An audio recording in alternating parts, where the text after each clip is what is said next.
नमस्कार दोस्तों, स्वागत है आपका हमारे चैनल पर। आज हम 12 शेड्यूल्स को एक सिस्टमेटिक तरीके से पढ़ने वाले हैं और इसके अंदर ये में भी थोड़ी क्लास लॉन्ग हो सकती है, लेकिन फिर भी हम जल्दी से जल्दी इसे कंप्लीट करने की पूरी कोशिश करेंगे। तो दोस्तों, हम स्टार्ट करते हैं हमारी पहले शेड्यूल से। देखिए दोस्तों, हमारे पास हमारी पहली शेड्यूल आ जाती है अनुसूची 1। और अनुसूची 1 की बात करें, अनुसूची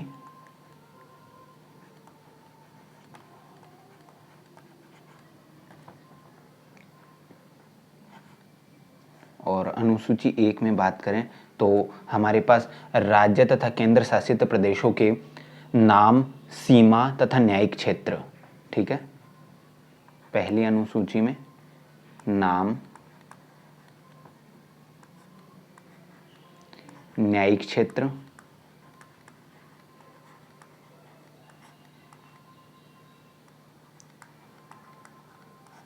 क्षेत्र तथा उनकी सीमाओं में परिवर्तन।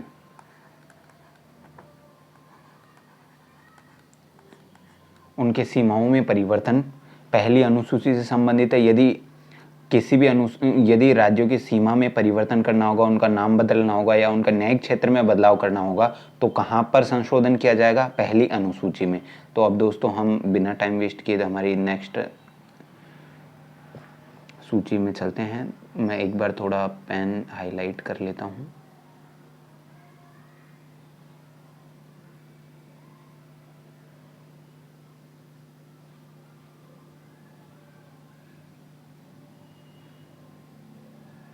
ठीक है दोस्तों, हमारे पास अब दूसरी अनुसूची की बात करें तो दूसरी अनुसूची विभिन्न पदाधिकारियों के वेतन भत्ते और जिसमें पेंशन का उल्लेख किया गया है।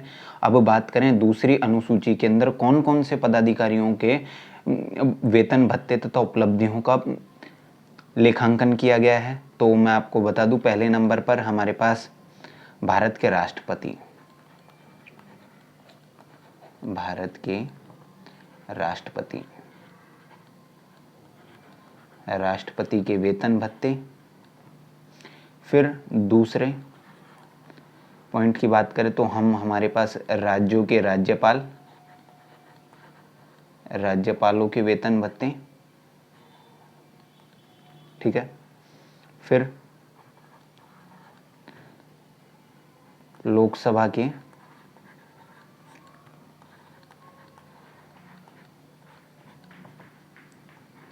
अध्यक्ष प्लस वाइस प्रेसिडेंट, मतलब उपाध्यक्ष। फिर हम बात करें चौथे नंबर पर, तो चौथे नंबर पर हम कह सकते हैं कि राज्यसभा और राज्यसभा के सभापति,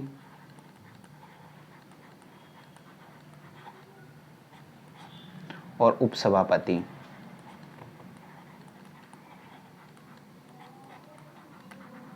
ठीक है, फिर हम बात करें कि और किस किस का है, तो सुप्रीम कोर्ट या उच्चतम न्यायालय के न्यायाधीश।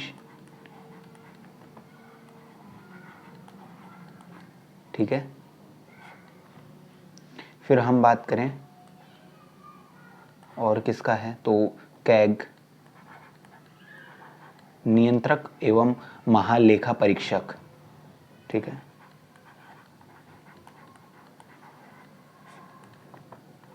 एवं महालेखा परीक्षक।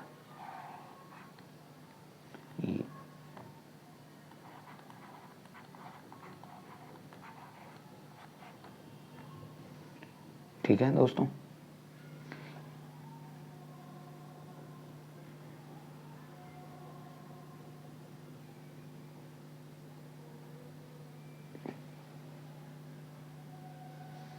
नियंत्रक एवं महालेखा परीक्षक।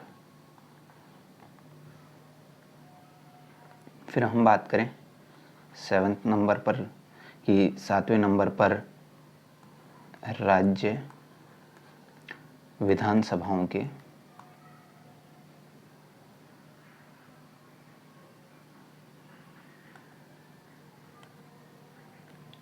सॉरी दोस्तों, हम नेक्स्ट स्लाइड पर ही चलते हैं, है ना। मैं आपको बोल देता हूँ राज्य विधानसभाओं के अध्यक्ष तथा उपाध्यक्ष, साथ ही साथ राज्य विधान, यदि किसी विधानसभाओं के तो अध्यक्ष और उपाध्यक्ष, और यदि कहीं किसी क्षेत्र में या किसी राज्य में संसद द्वारा विधानसभा का प्रावधान कर दिया गया है, उनमें सभापति व उपसभापति के वेतन भत्तों का अध्यक्ष तथा हाई कोर्ट के न्यायाधीश, एक महत्वपूर्ण और याद रख लेना, हाई कोर्ट के न्यायाधीश का भी कहां पर उल्लेख किया गया है।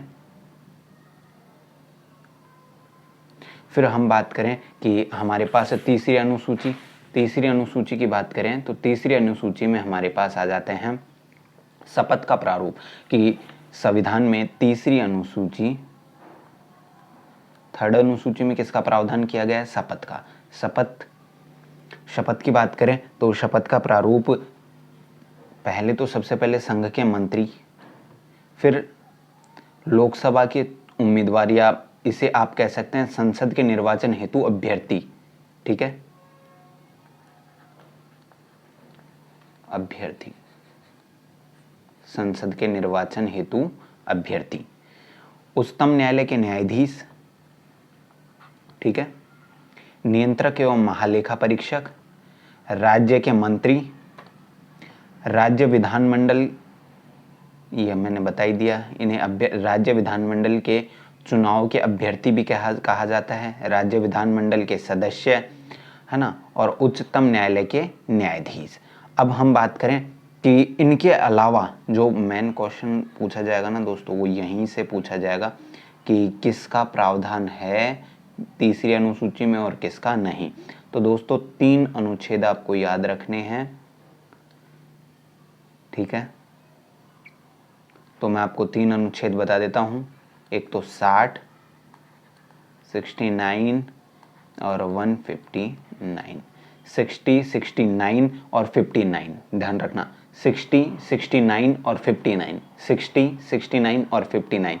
तो इसके अंदर प्रेसिडेंट मतलब राष्ट्रपति, और वाइस प्रेसिडेंट, और यहाँ गवर्नर मतलब राज्यपाल का शपथ का प्रारूप इन अनुच्छेदों में है दोस्तों,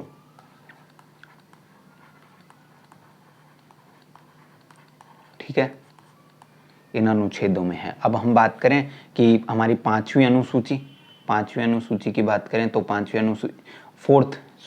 नहीं, अभी हमारी थर्ड अनुसूची शपथ से संबंधित की थी हमने, अब हमें पांचवी अनुसूची के संदर्भ में पढ़ना है। Fourth schedule is a content of the provision in relation to the allocations of states for states and union territory in Rajya Sabha से संबंधित है फोर्थ अनुसूची, जिसके अंदर जनसंख्या के अनुपात में, किसके अनुपात में, जनसंख्या के अनुपात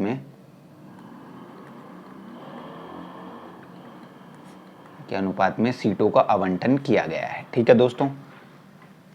अब हम चलते हैं हमारी नेक्स्ट। मैं आपको जो इनकी सीटों की लिस्ट है वो पिन कमेंट में या टेलीग्राम चैनल पर आपको भेज दूंगा कि किस राज्य में कितनी सीटें हैं। अब हमारे पास फिफ्थ शेड्यूल आ जाती है। फिफ्थ शेड्यूल में कहा गया है, प्रोविजन किए गए हैं किस किस के लिए,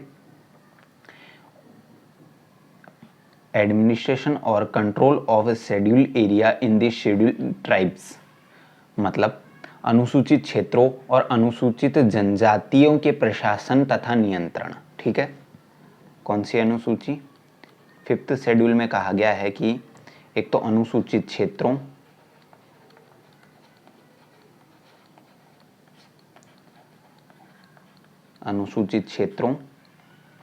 और अनुसूचित जनजाति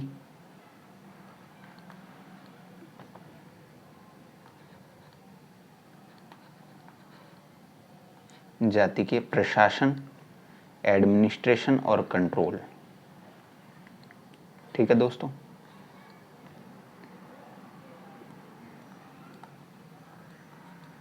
अनुसूचित जनजाति। अब मैं आपको बात बता दूं इसकी, तो ये हमारा जो फिफ्थ शेड्यूल है, फिफ्थ शेड्यूल भारतीय संविधान के अनुच्छेद 244(1) से प्रभावित होती है। इसके अंदर कहा गया है 244(1) में कि राष्ट्रपति द्वारा किसी भी क्षेत्र को अनुसूचित क्षेत्र घोषित किया जा सकता है तथा इनके प्रशासन हेतु राज्यपाल को नियुक्त किया जाएगा और प्रशासन संबंधित प्रतिवेदन राष्ट्रपति को देगा। और राज्यपाल चाहे तो संसद या विधानमंडल, राज्य विधानमंडल की किसी भी विधि को लागू होने दे या नहीं होने दे। तो मैं आपको और विस्तार से बता देता हूं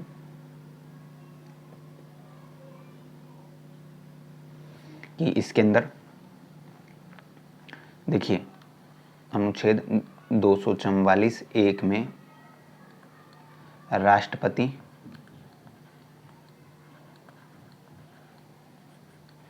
अनुसूचित क्षेत्रों को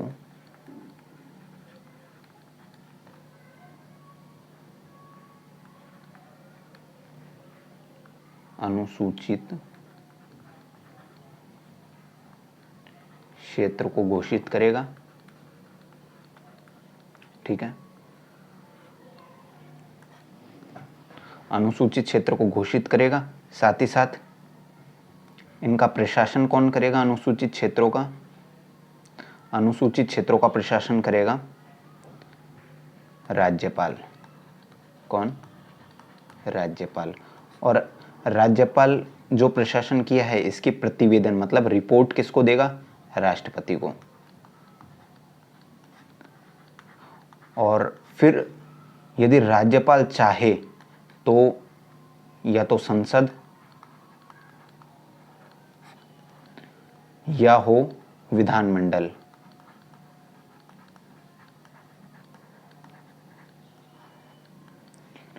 जो भी विधियां बनाई है उनको इस क्षेत्र में लागू होने से रोक सकता है।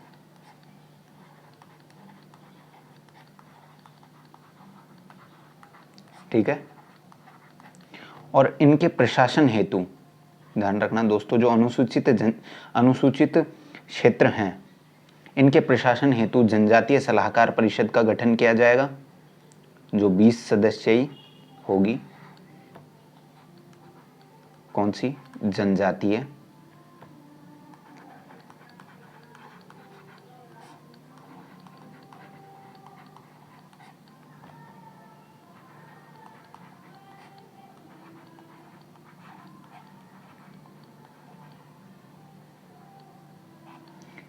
सलाहकार परिषद और इसके अंदर 20 सदस्य होंगे। तो दोस्तों हमारी 5th अनुसूची होती है। 5th अनुसूची का संबंध अनुसूचित क्षेत्रों और अनुसूचित जनजाति क्षेत्रों के प्रशासन से संबंधित है। 244(1) के अंदर राष्ट्रपति अनुसूचित क्षेत्रों को घोषित करता है तथा उसका राज्यपाल द्वारा प्रशासन किया जाता है। राज्यपाल चाहे तो किसी भी विधि को लागू होने से रोक सकता है। ठीक है दोस्तों, और इनके प्रशासन हेतु 20 सदस्य ही एक जनजातीय परिषद का गठन किया गया है। ठीक है दोस्तों, अब हम चलते हैं हमारी नेक्स्ट शेड्यूल पर। और नेक्स्ट शेड्यूल की बात करें तो 6th शेड्यूल, और 6th शेड्यूल में कहा गया है कि administration of the tribals area in the states of Assam, Meghalaya and Tripura and Mizoram.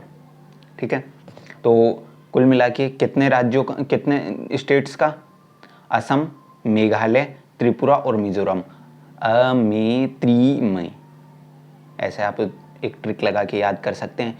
और दोस्तों ये 6ठी अनुसूची है ना, इसे संविधान के अंदर संविधान की संज्ञा दी जाती है। संविधान में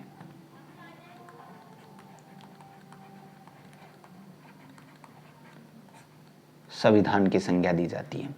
और अभी ये चर्चा में भी है क्योंकि एसटी आयोग ने अभी हाल ही में कहा था कि जो लद्दाख है,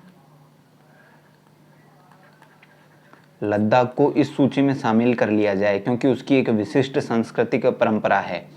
अरुणाचल की भी मांग चल रही है लेकिन अभी तक किसी को भी शामिल नहीं किया गया। इसमें 4 स्टेट हैं और इनके प्रशासन हेतु इनके प्रशासन हेतु एक महत्वपूर्ण याद रखनी है, स्वायत्त जिला परिषद। कौन है?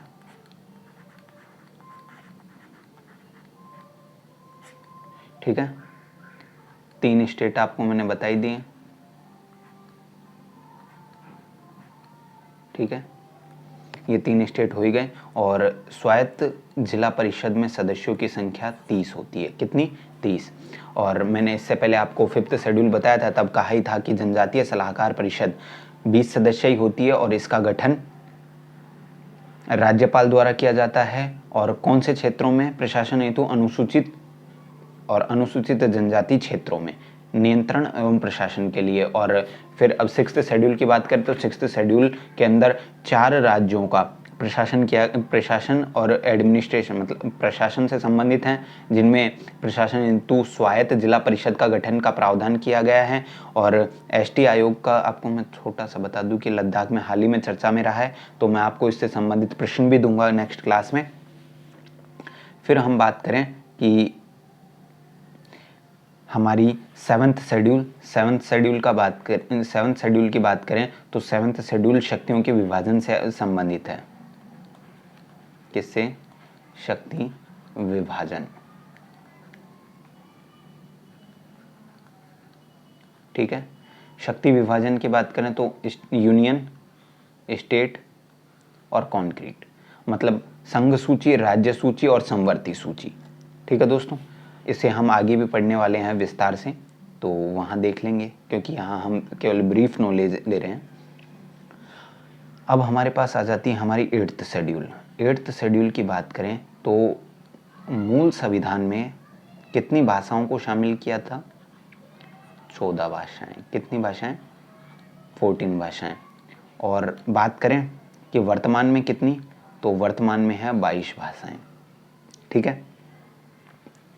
प्रेजेंट में 8वीं अनुसूची के अंदर शामिल की गई है।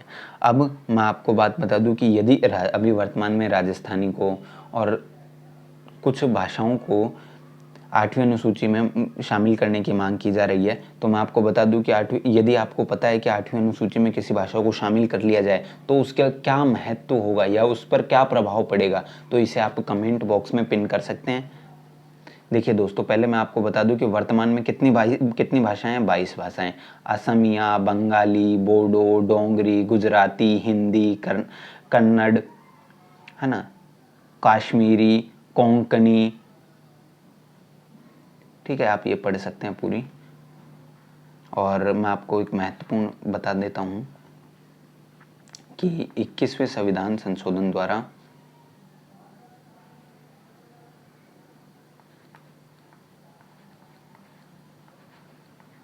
संविधान संशोधन द्वारा 1967 में सिंधी को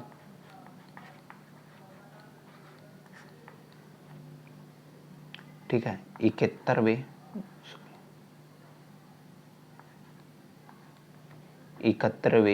संविधान संशोधन द्वारा, और कब किया गया? 1992 में। इसमें मणिपुर, कोंकणी और नेपाली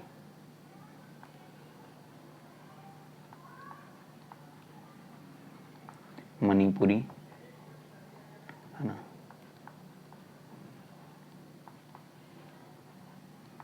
कोंकणी और नेपाली। ठीक है दोस्तों,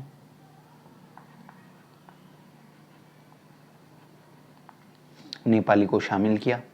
अब 92वें संविधान संशोधन, ध्यान रखना दोस्तों, 92वें संविधान संशोधन कब हुआ? 2003 में। और इसमें बोडो,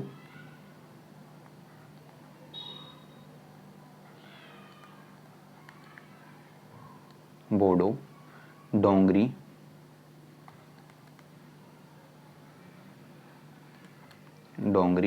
और मैथिली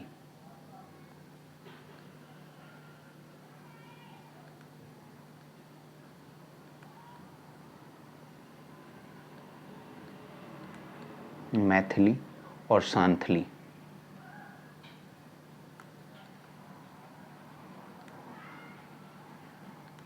ठीक है, इन भाषाओं को शामिल कर लिया गया। और आपको मैं बता दूं 12वीं अनुसूची के अंदर कौन कौन सी भाषाएं हैं? असमिया, बंगाली, बोडो, डोंगरी, गुजराती, हिंदी, कन्नड़, काश्मीरी, कोंकणी, मगधी, मणिपुरी, मराठी, नेपाली, ओडिया, पंजाबी, संस्कृत, दोस्तों ध्यान रखना संस्कृत को भी शामिल किया है 8वीं अनुसूची में, ये क्या कई बार कन्फ्यूजन वाला हो जाता है। सिंधी, तमिली, तेलुगु और उर्दू, तमिली, तेलुगु और उर्दू, ध्यान रखना दोस्तों। फिर हमारे पास हमारी 8th लिस्ट तो कंप्लीट हो चुकी है और फिर हमारे पास आ जाते हैं हम हमारी नेक्स्ट 9th शेड्यूल पर। 9th शेड्यूल सबसे महत्वपूर्ण है। ये देखिए दोस्तों, प्रारंभिक रूल पर state acts and regulation of that deal with land reforms and abolition of the zamindari system. तो 9th शेड्यूल सबसे महत्वपूर्ण है। और 9th शेड्यूल की बात करें हम तो 9th शेड्यूल इतनी महत्वपूर्ण है हमारे लिए कि जो मेंस और प्री दोनों के लिए महत्वपूर्ण है। आपको सबसे पहले याद रखना है कि ये फर्स्ट संविधान संशोधन, कॉन्स्टिट्यूशनल अमेंडमेंट एक्ट 1951, इसके द्वारा अंतरिम संसद, इस मतलब ऐसा कहा जा सकता है कि यह इसमें संशोधन अंतरिम संसद द्वारा किया गया, क्योंकि इस समय बहुत सारे राज्यों के अंदर एक कॉन्फ्लिक्ट चल रहा था, एक और कल्याणकारी राज्य की स्थापना और दूसरी ओर व्यक्तिगत अधिकार, मतलब मूल अधिकार और कल्याणकारी राज्य बनाने में बहुत ज़्यादा द्वंद्व खड़े हो गए थे। तो इसके लिए संशोधन करते हुए, एक फर्स्ट संविधान संशोधन करते हुए संविधान में 31B को जोड़ा गया और इसमें कहा गया कि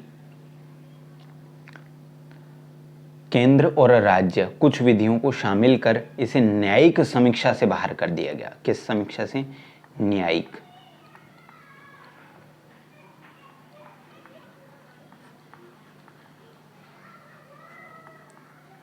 समीक्षा से बाहर,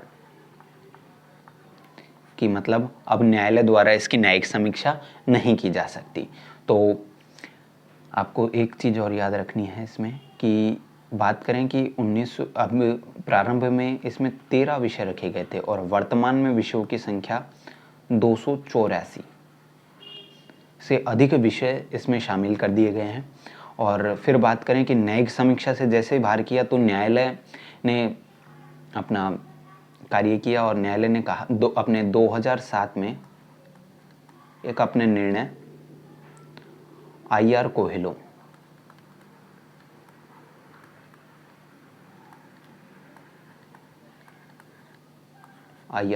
वाद में IR कोहेलो बनाम तमिलनाडु राज्यवाद में सुप्रीम कोर्ट ने कहा कि 24 अप्रैल 1973, कौन से अप्रैल? 24 अप्रैल, इस डेट का महत्व अभी हम आगे समझने वाले हैं जब केशवानंद भारती 1973 के बाद न्यायालय ने कहा कि इसके अंदर किसी भी विषय को जोड़ा गया है जो संविधान के मूल अधिकारों को प्रभावित करता है तो उसे, या संविधान का अतिक्रमण करता है तो उसे अवैध न्यायपालिका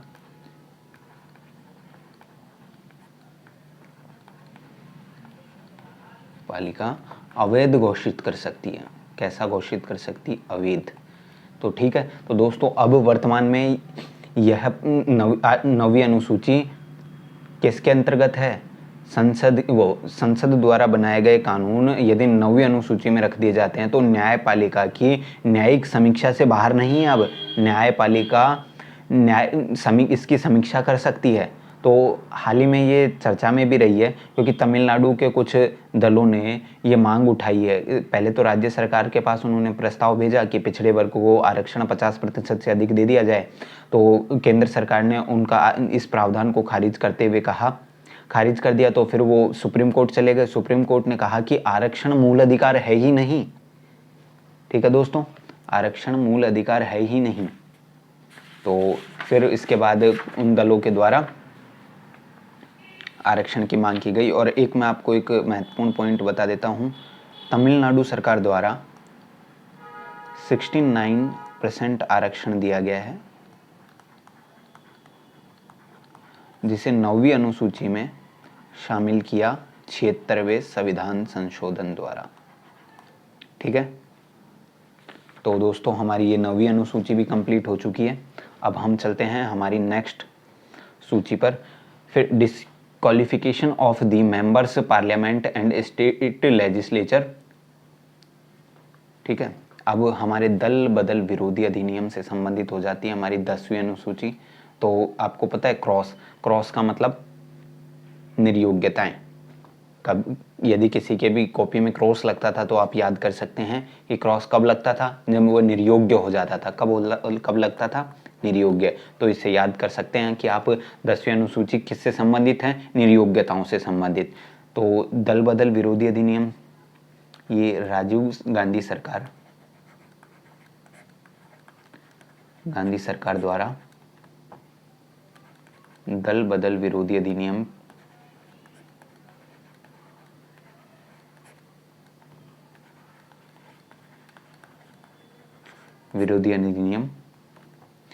के संदर्भ में पारित की। कौन से संविधान संशोधन द्वारा, 52वें संविधान संशोधन 1985 में। क्योंकि इस समय पैसों के लिए बहुत ज़्यादा सदस्यों द्वारा इधर उधर या सदन की सदस्यता अपने पार्टी के विरुद्ध या अपने दल के विरुद्ध मतदान करना, ऐसी समस्याएं बहुत ज़्यादा चल रही थी। तो और फिर इसके बाद इसमें परिवर्तन भी किया गया 91वें संविधान संशोधन 2003 द्वारा। तो ये हम आगे भी पढ़ने वाले हैं जब संसद सदस्यों की निर्योग्यता और योग्यताओं के संदर्भ में पढ़ेंगे तब। दल बदल से संबंधित निर्योग्यताओं का निर्धारण कौन करता है इसमें, तो इसमें दल संबंधित निर्योग्यताओं का निर्धारण पीठासीन अधिकारी। ठीक है, पीठासीन अधिकारी।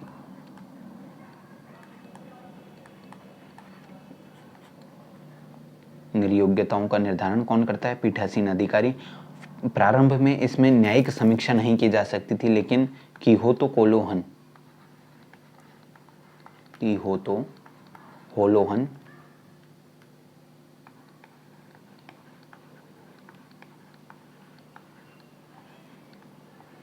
वाद के बाद न्यायपालिका ने कहा कि यह न्यायिक शक्ति है तथा अर्ध न्यायिक पीठासीन अधिकारी अर्ध न्यायिक शक्ति का प्रयोग करते हुए निर्णय देगा। तो न्यायालय ने कहा कि यह न्यायिक समीक्षा के अंतर्गत होगी, क्योंकि न्यायिक अधिकार संसद का नहीं बल्कि किसका प्रारंभिक क्षेत्र अधिकार है, न्यायपालिका का। तो कीहोतो होलोहन में कहा कि इसकी न्यायिक समीक्षा की जा सकती है।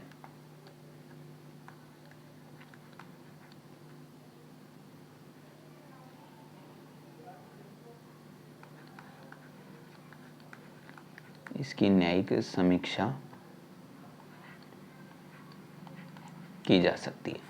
तो ठीक है दोस्तों, हम 10वीं अनुसूची मतलब क्रॉस से याद कर सकते हैं। क्रॉस 52वां संविधान संशोधन जो कि 1985 में, 91वां संविधान संशोधन 2003, और फिर इसके बाद हम पीठासीन अधिकारी द्वारा निर्योग्यताओं का निर्धारण किया जाता है। कीहोतो होलोहन बाद में कहा गया कि न्यायपालिका इसकी समीक्षा कर सकती है। तो आपको याद रखना है, एक तो इससे पहले वाद, तो इस वाद को याद करने के लिए आपको मैं एक ट्रिक बता देता हूं।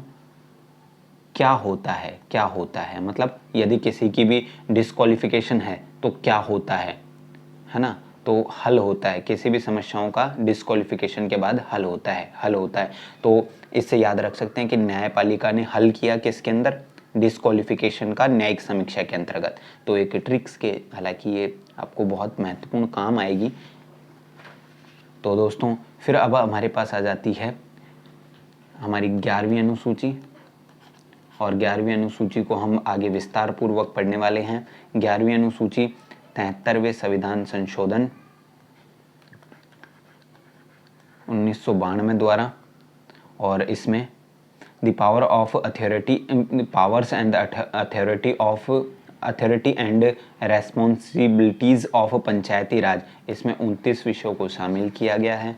फिर हम बात करते हैं कि हमारी 12th अनुसूची की बात करें तो 74वें संविधान संशोधन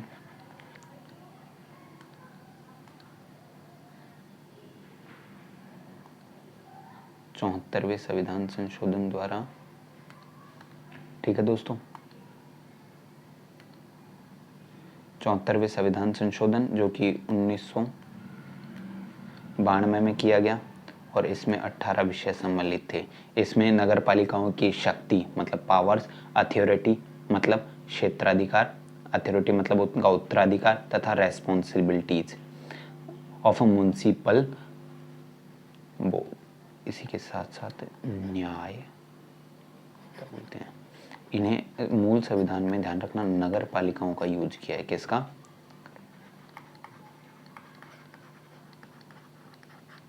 म्युनिसिपल पार्टी। ठीक है दोस्तों, धन्यवाद। Thanks for watching. आपको अच्छी लगी हो तो आप लाइक और शेयर कर दीजिए।